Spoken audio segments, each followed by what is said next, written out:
soit simplement le fruit de la passion, le fruit de la concentration, du travail très coûteux de nos salariés. Ça, ils travaillent trop bien. Vous comprenez bien que nous sommes dans une entreprise de compétiteurs. Nous sommes en compétition. Ce qui veut dire qu'en toutes circonstances, quels que soient les rencontres, quelles que soient les crises qui s'abattent sur l'automobile, nous savons que c'est une compétition vis-à-vis du reste du monde automobile. Et donc, nous essayons de faire au mieux avec les contraintes qui s'imposent à nous.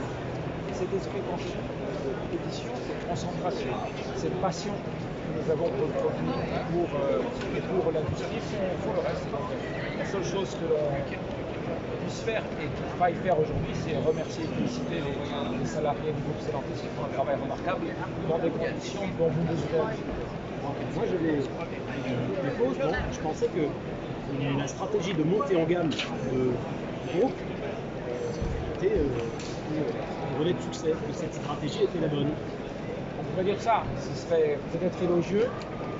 C'est sûr qu'il faut aligner les étoiles. Et il est certain que la stratégie est une des étoiles qu'il faut aligner. Donc on a certes une bonne stratégie, on pourrait se dire ça, pour se faire plaisir d'abord, mais ce n'est pas suffisant. Avoir une bonne stratégie, c'est loin d'être suffisant. Nous avons l'habitude de dire chez Stellantis que la stratégie c'est 10%, la rigueur d'exécution c'est 90%.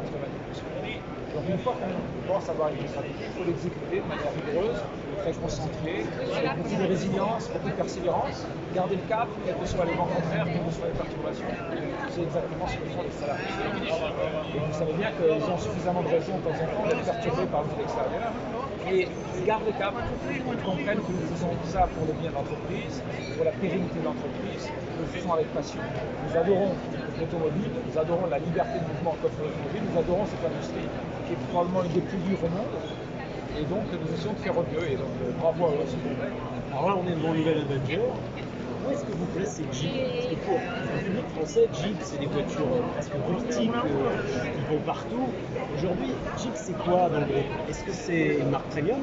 Est-ce que c'est une marque différenciée? Qu'est-ce que c'est Jeep à l'échelle des Français, pas pour un Américain? À l'échelle de l'Europe et des Français, Jeep, c'est deux mots. Liberté, aventure.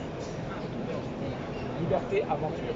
Et Jeep, c'est l'objet de mobilité parfait pour vous permettre de protéger votre liberté de mouvement, toujours disponible, toujours là, sur le macadam ou en dehors du macadam.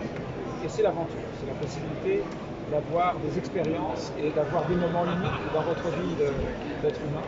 Et donc Jeep, c'est très simple, c'est liberté, aventure, et c'est pour ça que vous avez toute la capacité des produits Jeep à offrir des excursions en dehors des routes habituelles, à procurer ces moments de liberté et finalement de communion avec la nature. Ça pourrait être très rustique, ça pourrait être un passe-partout qui est très peu équipé finalement. Vous l'avez positionné au-dessus, non? Non seulement ce n'est pas du tout rustique, mais c'est de plus en plus technologique. En faisant simple, c'est que les clients veulent être en communion avec la nature, mais ils veulent être responsables.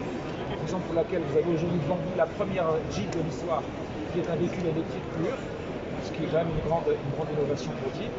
Ce sont aussi des clients qui sont très connectés, des gens qui vont être au courant de ce qui se passe dans le monde. C'est des clients qui vont avoir des expériences très différentes. Et donc la technologie que nous apportons dans le produit Jeep, évidemment, répond à ces attentes. Et donc c'est vrai que par rapport à ce que l'idée que nous pourrions avoir de la marque Jeep, on s'en est un peu éloigné, on n'est plus dans le rustique, mais on est toujours dans l'authentique, on est toujours dans la liberté, on est toujours dans l'aventure, mais avec une technologie qui est au service de ces expériences-là.